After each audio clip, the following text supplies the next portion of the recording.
Premier meeting de la France Insoumise au Parc Mamère de Senon, organisé par Loïc Prudhomme, avec la présence de Madame Obono Daniel, députée de la région parisienne. Tous deux nous expliquent leur mandat de député. Ils n'ont pas la majorité à l'Assemblée nationale, mais ils portent la voix de ceux qui les ont élus. Nous leur donnons la parole. Okay. Voilà, ça tourne. Alors, bonjour madame, bonjour monsieur Loïc, on ne vous présente plus. Hein, c'est un personnage connu sur la scène de la région bordelaise. Vous, puisque vous arrivez de Paris, madame Obono Daniel, merci de votre présence à la France Insoumise, vous arrivez de Paris. Deux mots tous les deux sur votre position en tant que député. À l'Assemblée nationale, vous n'avez pas trop la majorité, quant au pouvoir difficile. Les lois passent en force. Comment vous vivez l'un et l'autre à l'Assemblée nationale pour faire entendre la voix des citoyens, puisque vous représentez la voix des citoyens à l'Assemblée nationale? Qu'est-ce que vous pouvez nous dire? Je commence par vous.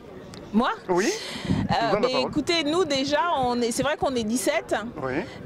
Donc on se fait plier à peu près à chaque vote, même pas à peu près, on se fait toujours plier sur, sur les votes. Mais je pense que ce qu'on a réussi à faire dans cette assemblée, c'est qu'elle résonne des voix des citoyens, que s'y déroulent des débats politiques de fond qu'on a amenés, qu'on a des fois imposés avec des amendements, qui ne sont pas de l'obstruction, on n'écrit pas pour écrire. On ne fait pas travailler les équipes pour le plaisir de faire des grands discours, mais parce qu'on veut mener un débat politique et on veut montrer pourquoi on est en désaccord et qu'est-ce qu'on propose. Donc à 17, on a fait le travail avec encore une fois toutes nos équipes, avec le mouvement aussi qui participe par l'élaboration dans les livrets thématiques qui nous a aidé à faire aussi le travail parlementaire. On a imposé des débats, on les a obligés à se justifier de leur politique et je pense que voilà, à un petit nombre on a représenté l'opposition et l'alternative à cette majorité et on va continuer à le faire. Oui, Loïc.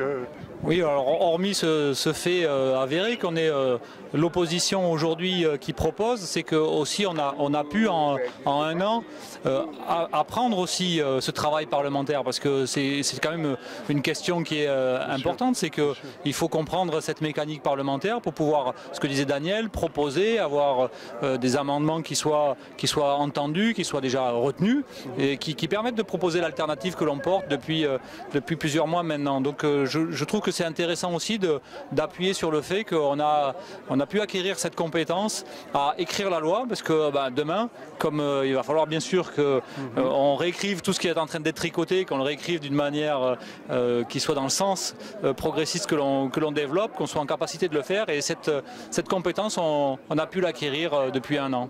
D'accord. Oui, parce qu'elle est complexe, ce mécanisme je dirais, de député. Quand vous arrivez, il faut tout comprendre, tout analyser, tout avaler. Ça ne doit pas être évident, la première fois, quand on arrive dans une Assemblée nationale, de découvrir tout cela.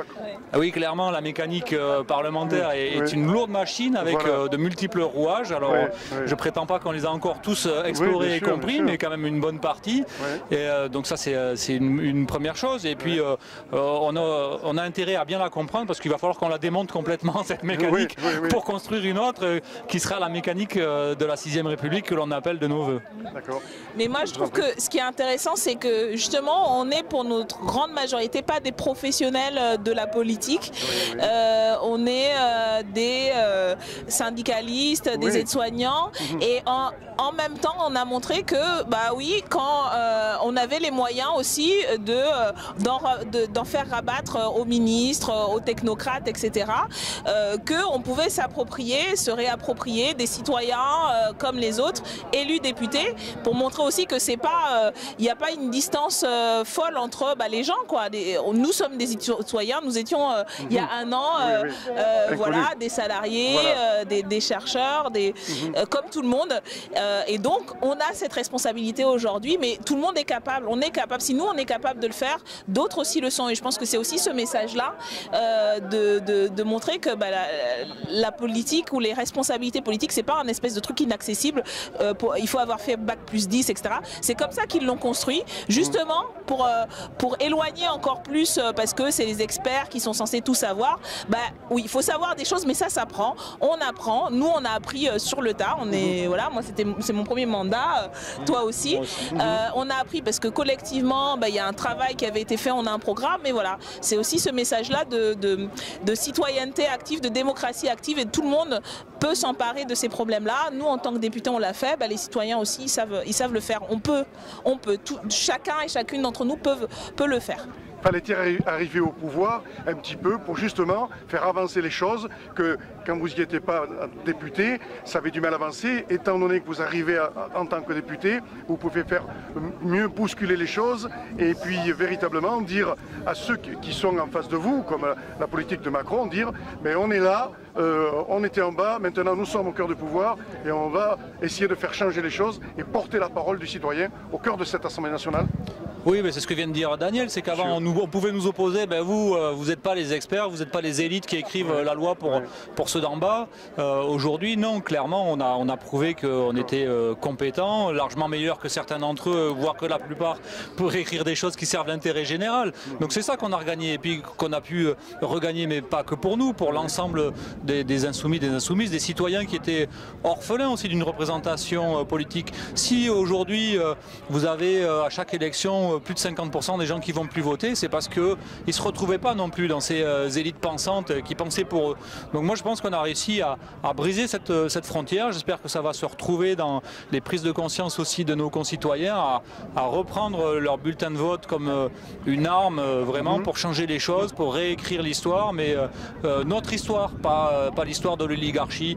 Et ça, je pense que c'est peut-être la plus grande de nos victoires, c'est d'avoir donné ces moyens de se réapproprier cet espace politique. D'accord. Et un mot sur le ferroviaire, la loi est passée, bon, c'est vrai que c'est un petit peu... les cheminots continuent leur mouvement malgré que... Alors on me dit qu'il n'est pas perdu, mais ils ont quand même fait passer la loi en force.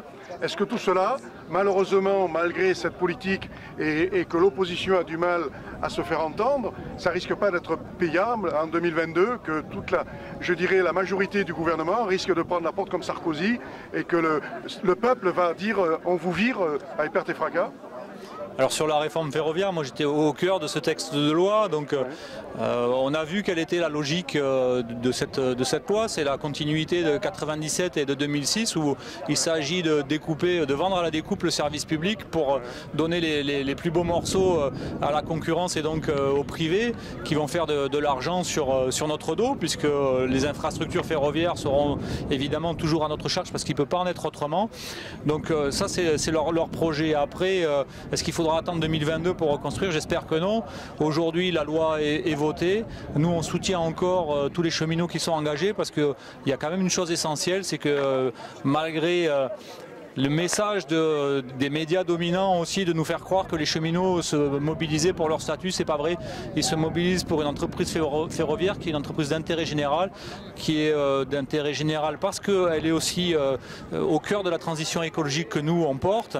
C'est que sans service public ferroviaire, c'en est fini du fret ferroviaire, et donc ça veut dire plus de camions sur les routes. Ça veut dire que c'en est fini de la desserte des territoires pour les voyageurs sur les petites lignes, parce que demain ils jugeront que c'est pas rentable et que donc il faut fermer et mettre des bus Macron. Donc voilà, nous on ne pense pas que ce soit perdu, on ne pense pas non plus qu'il faille attendre 2022. J'espère qu'on aura des issues avant ça. Ouais. Oui. Moi je voudrais quand même pointer ce que la lutte a permis, parce que c'était pas évident, parce que les cheminots et les cheminotes ont payé cher cette lutte. Voilà, ils ont perdu du salaire, ils vont continuer à en perdre. Donc, mais cette lutte, elle a quand même permis de faire entendre une autre musique, parce que pendant des semaines, des mois, les cheminots sont des privilégiés, c'est à cause d'eux que l'état du réseau est dans cet état, mais le mouvement a fait reculer ce discours, et le gouvernement a été obligé de, premièrement, faire mettre dans la loi ce que nous on proposait en première lecture. On a proposé de dire qu'on ne pourrait pas vendre la SNCF, qu'elle était incessible. Ils ont repoussé nos amendements, voilà, en disant non, il n'y a pas besoin, etc. C'est parce qu'il y a eu le mouvement que quand la loi est arrivée au Sénat, ils se sont dit ah peut-être qu'il va falloir le mettre. Il y a ça, il y a la reprise de la dette, la fameuse dette, voilà, etc. Donc voilà, le mouvement-là les a poussés quand même, les a mis un peu sur la défensive, les a obligés à justifier. Je pense que sur tous les plateaux, on a réussi, et avec d'autres d'ailleurs, les cheminots qui arrivaient à percer le mur médiatique et à être sur des plateaux, expliquer mais qu'est-ce que le statut des cheminots a à voir avec la dette, etc. Il n'y en a pas un qui a jamais réussi à nous expliquer le lien. Et donc on les a beaucoup affichés, on a affiché à quel point leur choix, leur loi était purement dogmatique. Que voilà, c'était l'application, je sais pas, je crois que c'est toi ou Adrien qui a dit, c'est le photocopiage des directives de Bruxelles. Ça fait 20 ans que les mêmes sont à la manœuvre pour déréguler dans toute l'Europe. Et c'est aussi une des réponses et une des issues, parce que c'est Adrien Quatennens qui a fait l'explication de vote là sur le vote solennel, en disant c'est l'arme c'est la grève, c'est la mobilisation sociale, mais c'est aussi le bulletin de vote, et il faut leur faire payer très très cher toute la souffrance qu'ils ont infligée aux gens, toute la souffrance qu'ils ont infligée aux cheminots et qu'ils infligent à tout le monde. Et là il y a un rendez-vous, il y a notamment les élections européennes, parce que c'est aussi de Bruxelles que vient le mauvais coup, c'est de là qu'ils organisent le démantèlement des services publics, et donc le rendez-vous des européennes, c'est aussi un troisième tour social par le vote, de leur rappeler qu'on s'en souviendra, on n'oubliera pas, et on fera en sorte de leur faire payer électoralement. Oui, tout à fait, mais il y a aussi dans le ferroviaire, j'ai vu qu'il y avait des trains Ouigo mis en place par la SNCF. Est-ce que quelque part ils commencent à mettre la privatisation en place par ces trains Ouigo qui sont un petit peu, comme on voit, circuler? Mais le projet de la SNCF, il est pas d'hier. C'est-à-dire que ce projet de libéralisation, qui est une photocopie de l'Europe, il a déjà été porté par les plus hauts dirigeants de la SNCF. Pépi a été un des artisans de cette libéralisation, et donc il a mis en concurrence Ouigo avec d'autres trains, il a mis en concurrence Géodis avec le fret ferroviaire. Bon, voilà, ils ont acté ça, parce que le principe que défend Pépi, c'est mutualisation des pertes et privatisation des bénéfices. Donc ça, c'est pas neuf, et ils sont les artisans de ça. Alors, je vais repasser sur un sujet très important. Loïc, tu t'es battu pour les compteurs Linky. Ça commence à prendre l'ampleur. Ça a été passé dans un envoyé spécial sur Antenne 2 par Élise Lucet. Enedis, maintenant, a du mal à imposer ses compteurs. Je crois que la voix que tu as fait porter en tant que député, ça a porté ses fruits, puisque c'est sur la place publique maintenant. Alors j'aimerais que ça soit que ma voix, mais malheureusement on a un peu de modestie, pas seulement, il y a beaucoup d'opposition. Nous on a relayé ça en disant qu'il fallait que les citoyens puissent se décider et avoir le choix. C'est-à-dire qu'il y avait cette problématique des données personnelles qui sont recueillies par ces compteurs, et c'est le PDG d'Enedis qui va dire, moi je ne vends pas du réseau d'électricité, je vends des big data, donc je suis un opérateur de données. Donc ce qui est en train d'arriver, c'est que les citoyens disent, moi je veux pouvoir disposer de mes données et ne pas les vendre à n'importe qui. Et donc oui, je pense que le mouvement va s'amplifier, et Enedis sera obligé d'en tenir compte, et malgré toutes les dénégations en nous disant que c'est pour notre bien. Bon, les citoyens ne sont plus dupes, hein, des experts qui leur expliquent, laissez-nous faire, c'est pour votre bien. Ils savent bien que quand on leur dit responsabilisation ou pédagogie, c'est qu'il y a un loup là derrière. On nous vit, justement, Nicolas Hulot devait venir à Bordeaux il y a le 31, il n'est pas venu, mais on lui aurait posé cette question pour que justement il puisse autoriser dans la loi que les citoyens puissent refuser ces compteurs. Pour l'instant, il n'y a rien qui protège le citoyen. Enedis peut imposer les compteurs, et ça c'est un peu dommage. Alors il semblerait qu'il y ait des failles et que le refus soit quand même possible. Nous on a déposé au niveau du groupe France Insoumise une proposition de loi pour que les citoyens aient le choix de décider. Donc voilà, on porte cette idée que le citoyen doit pouvoir décider de ce qui est fait de ses données, doit pouvoir décider d'accepter ce compteur ou pas. Il est aujourd'hui bien en faiblesse pour Enedis de pouvoir argumenter d'une manière scientifique et carrée que ça nous apporte du bénéfice, y compris sur la problématique des économies d'énergie, où on voit que ça ne fonctionne pas. C'est pour l'instant juste permettre à Enedis de tester un modèle, ce que je disais, un modèle des big data, parce qu'ils espèrent aussi à l'international avoir des marchés où ils pourront exporter le modèle. Voilà, leur enjeu, il est là. Oui, tout à fait. En plus, on a une dame qui a son compteur chez elle et qu'elle a des mots de tête et des saignements de nez depuis qu'elle a son compteur à l'intérieur de sa maison. On doit faire un reportage sur ce sujet avec cette dame. Deux mots sur cette manifestation de la France Insoumise. C'est important, vous allez le refaire, vous allez le réorganiser avec peut-être plus de monde. Est-ce qu'on peut dire que c'est une première et c'est une réussite, puisqu'il y a quand même, c'est bien parti? Bah oui, c'est une première et c'était inévitable un an après l'entrée de la France Insoumise à l'Assemblée nationale. Donc on voulait marquer le coup, se réunir, montrer aussi, avoir aux gens ici, aux citoyens, mais que la France Insoumise c'est ouvert. Et donc je pense que le lieu et l'image que l'on donne, elle est celle-là, c'est qu'on est ouvert, on est un mouvement politique inclusif, qu'il n'est pas utile de montrer patte blanche pour venir ici discuter, participer à des ateliers, et qu'on porte aujourd'hui une alternative politique qui est aussi crédible et qui réunit chaque jour des gens de plus en plus et qui trouvent une dynamique intéressante, des idées politiques qui étaient plus portées depuis malheureusement trop longtemps et qui aussi, ce que je disais tout à l'heure, se sentaient trahis par cette oligarchie politique qui ne les représentait plus. Et puis on est quand même dans un fief de gauche ici, sur la terre de gauche. Alors je pense que la France Insoumise est le bienvenu dans cette terre de gauche, puisque... Après, oui, moi je suis très heureuse d'être là parce que ça me permet aussi de venir rendre compte.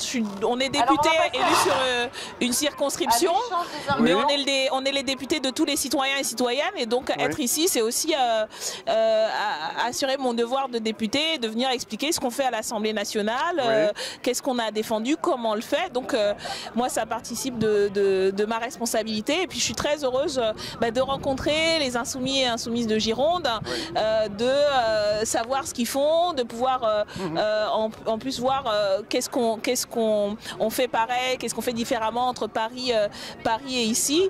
Et enfin, je trouve que c'est effectivement sur la forme aussi, nous on fait mouvement, on veut faire mouvement de manière populaire, de manière ouverte, et puis voilà, un rendez-vous avec du soleil et du ciel bleu ici. C'est la manière dont on fait les choses, ça aussi dit beaucoup de notre message politique, et donc voilà, c'est convivial, c'est populaire, et c'est ça qu'on veut construire, et se retrouver un an après la présidentielle et législative, après le lancement du mouvement, pour se dire ça et se donner du courage, de l'énergie, des idées, des argumentaires pour continuer. C'est chouette, et je suis contente d'être là. On vous verra peut-être en septembre dans Planète, parce que une association a monté Planète, ce nom, Planète Forac, ainsi de suite. Peut-être qu'on vous verra dans ce lieu où c'est immense aussi, et c'est la fête, où il y a plein de manifestations. Peut-être que vous aurez l'occasion, quand on vous invitera.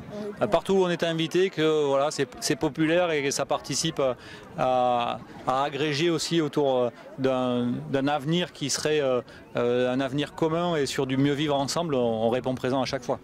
D'accord. Bah écoutez, qu'est-ce que vous voulez rajouter sur cette... Merci. Oui, merci.